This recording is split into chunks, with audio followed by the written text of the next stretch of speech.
இன்னைக்கு நம்ம ஒரு ரொம்ப முக்கியமான ஒரு கருத்து பேச போறோம். அதாவது நம்ம என்ன நினைக்கிறோம், பிரதோஷம் அப்படிங்கிறது மாசத்துல வளர்பிறையில ஒண்ணு வருது, தேய்பிறையில ஒண்ணு வருது அப்படின்னு நம்ம நினைச்சிட்டு இருக்கோம்.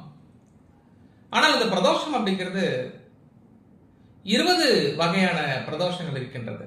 அதை பத்தி இப்ப பார்க்கலாம். இந்த சபரிமலை பக்தர்கள் தேனி பெரியகுளம் ஈச்சமலை மகாலட்சுமி கோவிலுக்கு வரும் பொழுது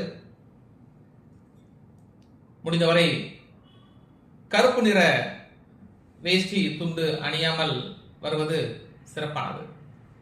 கருப்பு நிறம் அணிந்து வந்தால் அங்கு அனுமதி கிடையாது. ப்ளூ கலர் இல்லைன்னா காவி கலர் கட்டிக்கோங்க. இல்ல கருப்பு கலர் கட்டிட்டு வந்தாலும் வெளியிலே கருப்பு ட்ரெஸ்ஸை மாத்திட்டு ப்ளூ கலர் கட்டிட்டு வந்துருங்க. அப்பதான் அங்க அனுமதி. ஒரு சிலர் அங்க வந்துட்டு ஐயோ இவ்வளவு தூரம் வந்துட்டு நான் கோவிலை பார்க்க முடியலையே அப்படின்னு சொல்லிட்டு நிறைய ரிக்வஸ்ட் போடுறாங்க.